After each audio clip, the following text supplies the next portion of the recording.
Welcome. Don't know wherever he is at the moment, but we'll get started. They can join us. If you're watching me on YouTube live stream, then just tap your questions in. My name is Mike Hamilton from Trade the Easy Way, and we are just going to take a look at the markets and go through what we are seeing at the moment. Okay, so I'm going to go through a few basics, and then I'm going to talk about the stocks I'm looking at, including UK and US. I love commodities, so we'll go through a few basic commodities. So a lot to get through. Tap in any questions if you have any, otherwise I will keep going. If you're looking at any stocks, then let me know what you're looking at. Okay, so these markets are just ripping high at the moment. Um, so this is the S&Ps. We'll take a look at the Nasdaq in a second. So it's Columbus Day, so I didn't expect this. I thought the markets would be dead. Instead, they are still making new highs. This is an incredible run from this move, not quite 12 months ago. This is 12 months in the making. Every pullback has been bought. So all the noise you hear in the markets about deep corrections, well, maybe there is going to be one, but there's no evidence of that anytime soon. So we pull right up in the beginning of the year, dip into April, May, and then we climb through the summer. And only in mid to late July do we pull right back into August, and then we just keep going. And this is no exception. So the target here is 6,040 on the S&Ps, assuming we don't get any issues, in other words, any sell signals. And on the other markets, sorry, my voice is not great today. And on the Nasdaq, what the Nasdaq does, the rest of the market follows. So the last couple of weeks, we've been talking about how we've been stalling around this resistance area, and today we are just off. So talked about how important this 19.5 was. But as you can see, we have just one, two, three. Then we started to do little pullbacks here, caught up them with moving averages, and now we are the Nasdaq is heading back to 21,000, sorry. Currently 20.5. So there is no holding back with this market. The moment the doomongers have got it wrong, but that could all change at a blink of an eye. But at the moment, there is no reason to sell. And this is all seen in the stocks. As we get into the stocks, you'll see how well stocks have been doing. Hi, Andy. Good to see you. Right. So even the FTSE had a very quiet first half of the day, and then as the US opened up, despite Columbus Day, despite being a public holiday in the US, this just picked up. So there was clear evidence that this FTSE was holding. I was bearish when we started closing underneath this trend line, but then this support held, kept closing higher. I stopped calling the shorts. So UK jobs tomorrow morning before we open, followed by UK inflation, and then Friday, UK retail sales. In the meantime, we've got ECB on Thursday and US retail sales on Thursday. Otherwise, it's not a particularly busy week. Once we get this UK jobs out of the way in the morning, there's not a lot of data for the rest of the week in my book.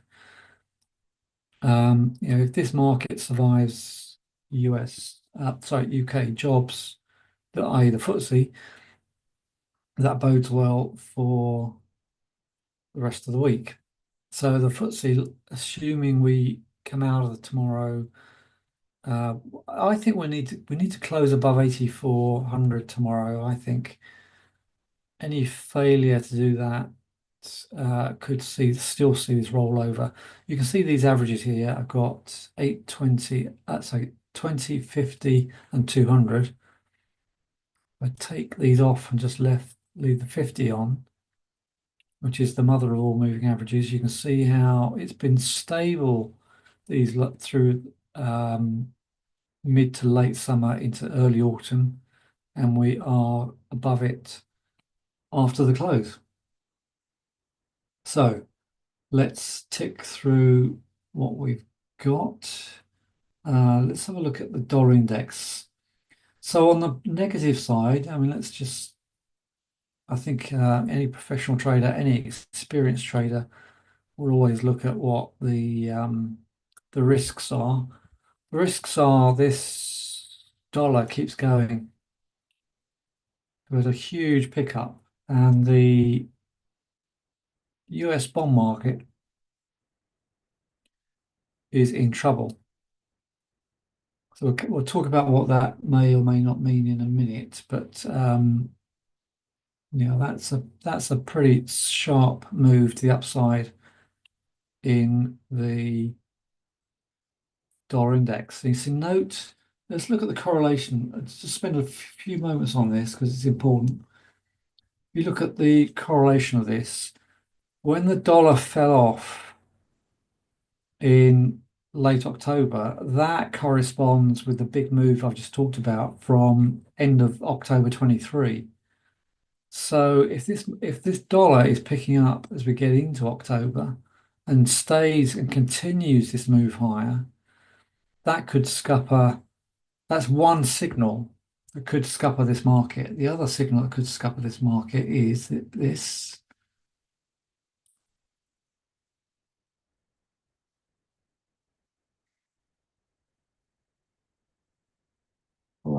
market. Where are we?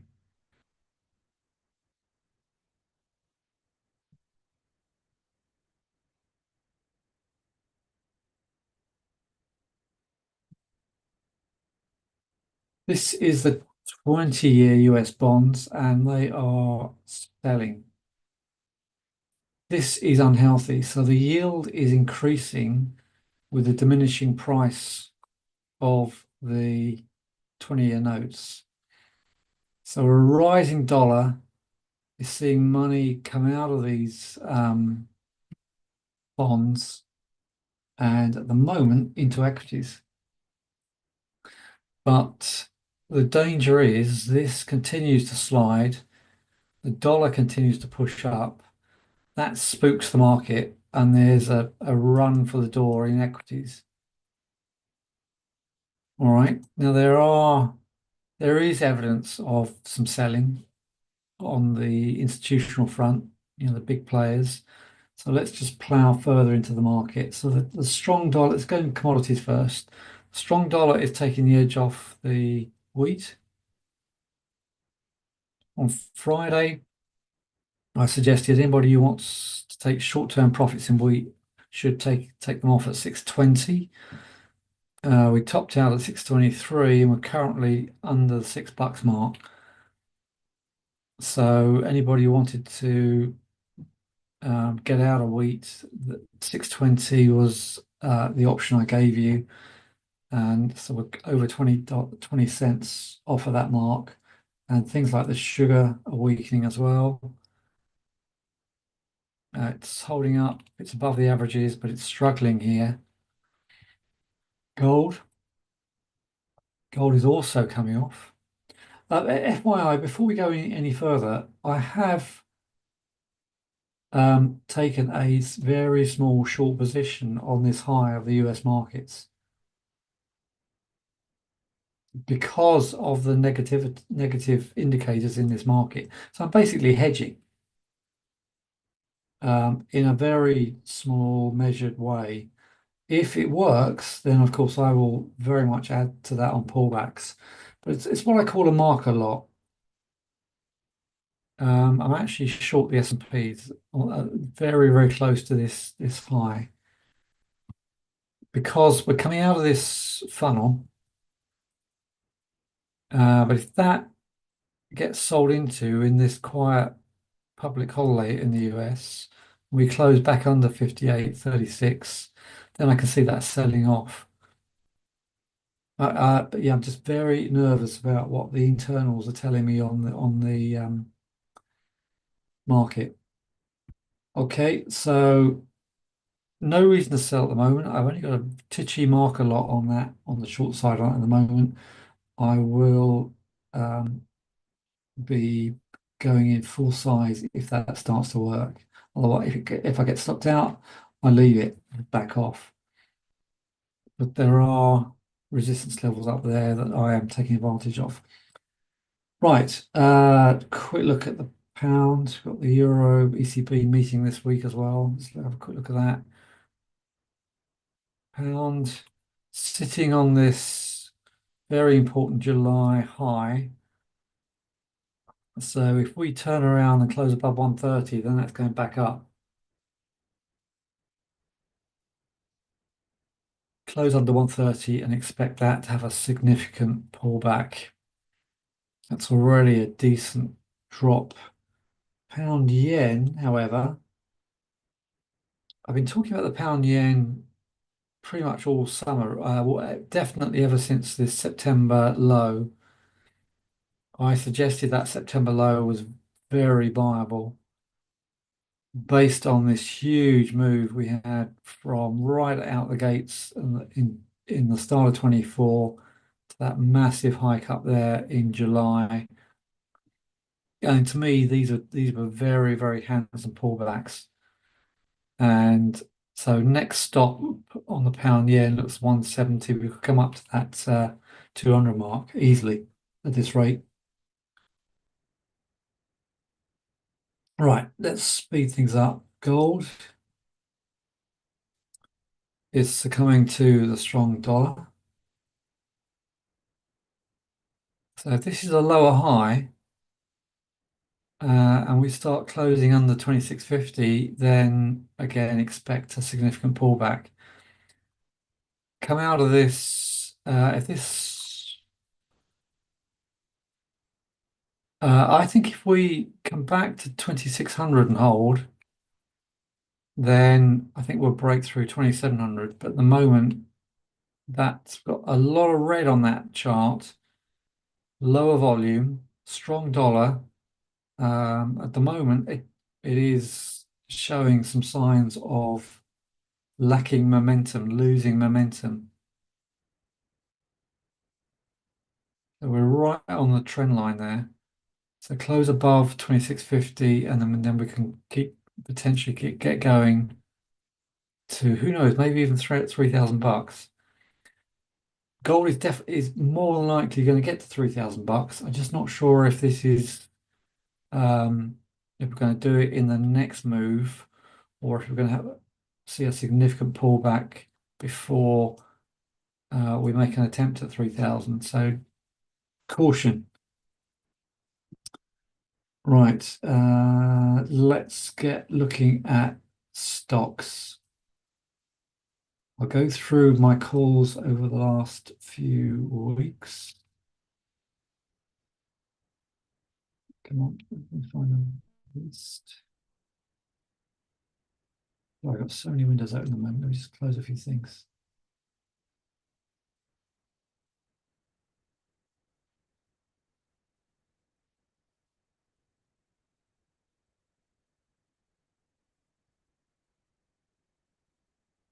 Right, got it. Here we go. Right, I'm going to start off with Vodafone.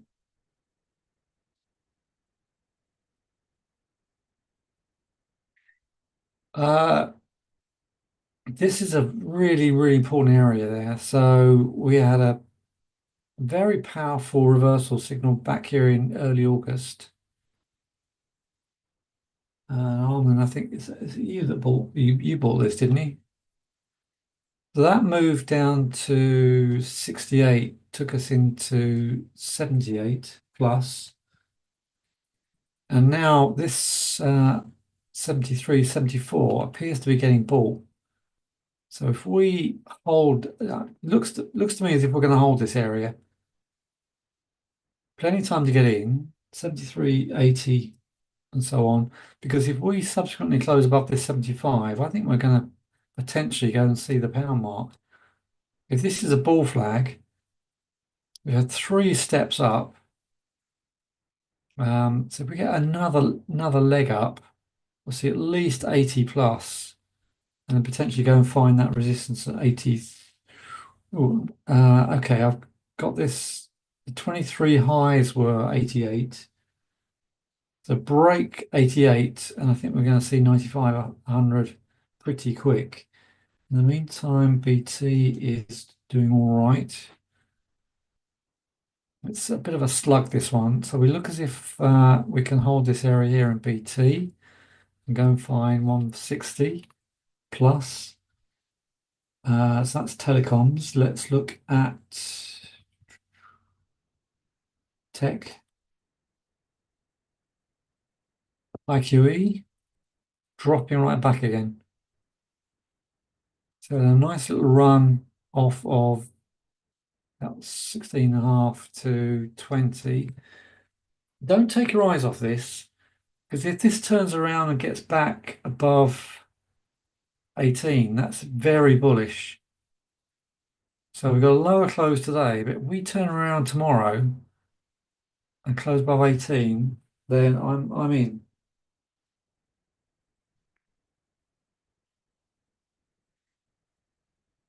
And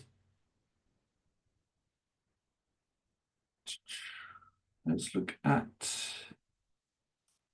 DLG, direct line. So that's pulling back on itself. That's pulling back into the area I suggested you buy in. So caution on that one. Because if that closes underneath 175, then that's potentially lower. In the meantime, I think all the time we sit here and move sideways, as long as we don't close underneath that area, that looks higher. And let's look at oil stocks, BP. So I'm jumping around a lot, but BP, you guys called this last 14 days. Very sweet push up here. This looks very viable here. Similar pattern to the pound yen early last month. Because if we hold this important area and start closing above 410 on Shell, sorry, BP, I think that could, you know what, that could even climb back to its 24 highs. Um, I've got Shell here, haven't I? Yes, I have. Shell had an even bigger move. Looks it's under that 25 50-day average. So always got to be cautious on the markets that are not above the 50-day average. So we climb above 26, and that could, again, that might recover to its 24 highs as well. Called Prudential a few weeks back. That's had a good close. So look, I bought in at 610. We've recently been to 730 nearly. Pulled back to this 660 area, and the volume has come in today, and that looks if that's capable of higher things. Plenty of time to get in if you want to get in. Try and pick up 670. Don't hang around if that starts closing under 650. In my books, that is anyway. And Tullow, switching back to oil again. Tullow, fantastic move out of this 21. Recently seen 27. Looks to me like that was going back and see 22, 23 at the moment. Be very cautious on markets that don't close above their 50-day average. This one's crashed into its 50 and fallen right back. But I think as long as that doesn't close under 22, 23, that could still climb up. Um, OSTR, you guys call this one. Been on a sweet run. Um, Looks like it might want to come and see 19. Had fantastic volume on the Friday. Uh, as long as it doesn't close under 17, that looks higher. Don't be put off by that bar at the moment, assuming we don't close under 17. Right, anything you want me to look at?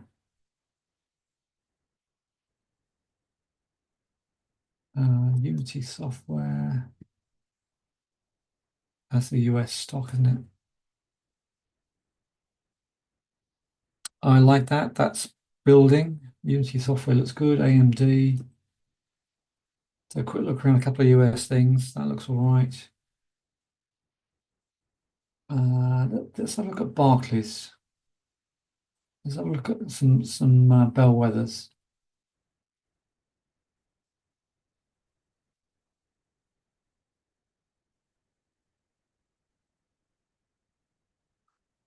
Looks all right.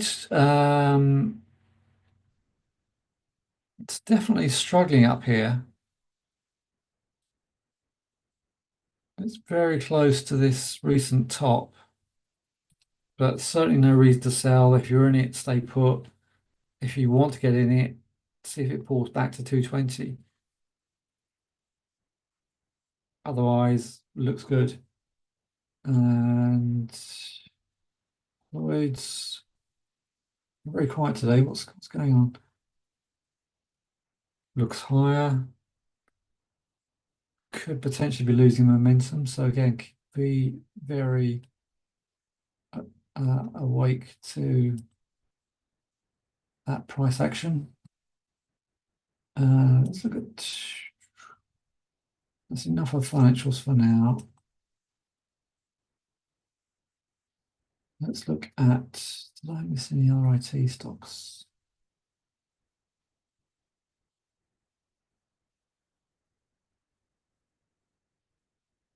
ATYM, mining stocks. Okay, ATYM.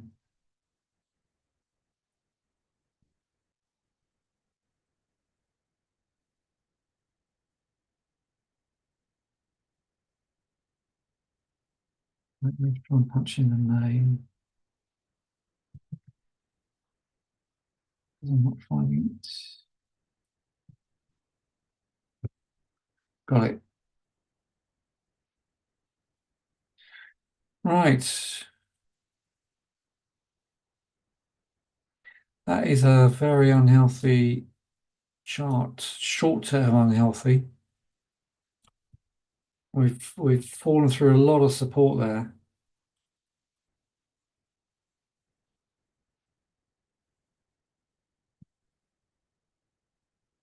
Um,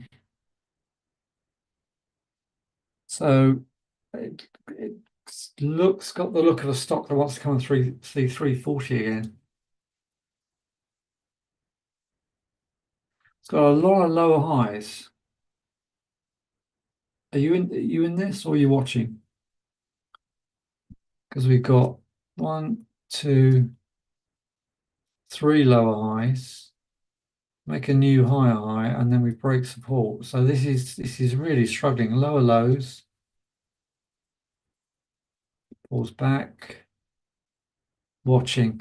Okay, well, good. I'm going to watch it with you. That looks like it might want to see 340.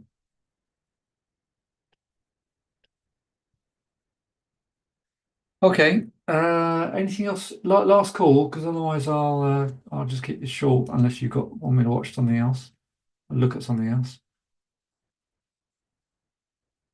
Um, Anything else I'm looking at? Yeah, let me. I know. Yeah, there's a couple of things I want to look at with you before I go. Hood. Okay. BYIT. Interesting stock. There's a lot of volume coming down here. I think this is viable. Because if we break 530, I think we're going to go and see 24 highs up there at 650. We're just staying within this breakup area from the 19th September.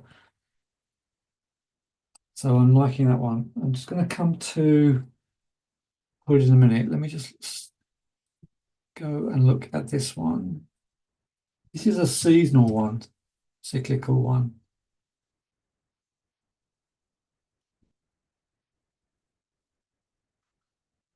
People tend to buy a lot of pizzas in the winter. This is Domino Pizza. Huge move up there to 415. Yeah, so this pullback to 280 was a very good ratio level. I may come and see 290. I think this is a potential buy at 290. Um, if you look at what happens in the winter on this one, so if you look at the left of this chart from October 22, sorry, a little breakout October 22, goes on a run from 203 to 315, tops out in February, and then goes on this run from June. Was that football related? I wonder if that's Euros, wasn't it? That could have been related to football. Um, but I think this is cyclical. This is a good seasonal stock. I think this will, if this breaks 305, I think that'll go on a little run. I would get out if that's, I would get out if that goes under 280.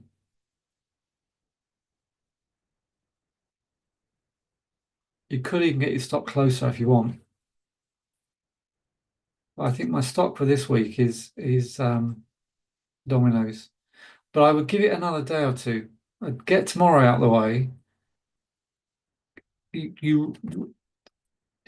going to be much higher probability if that closes above £3 first. So my suggestion is don't get in now. Wait and see if we get a close above £3 and we get the volume, and then buy a pullback to 290, 295 with the stop under 280. If you get in now, we've not got confirmation. I think it's worth paying slightly extra to get confirmation. Right, hood. Then I'm going to go.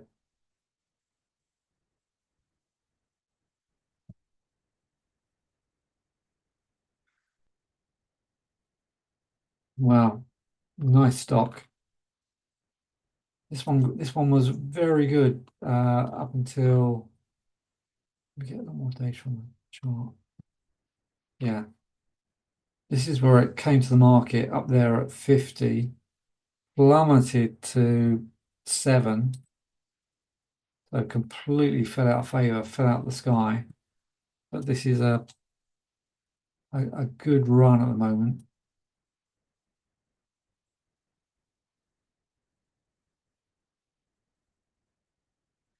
So it's got a lot of resistance at 29.30.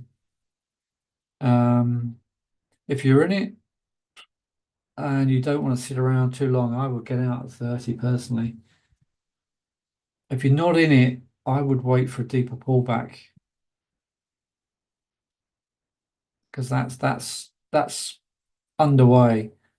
A pullback to I would hang around for a bad day and try and pick up 24.85 again or 25. I wouldn't buy up here. But anybody knows me knows I haven't got a head for heights. I don't like stocks that are already running. Brilliant. I'm off. Thanks very much for your comments and input. Um, if you're not in the Telegram room, then contact me because I'll give you updates on it through the Telegram room. Thanks, guys. Have a good evening and bye for now.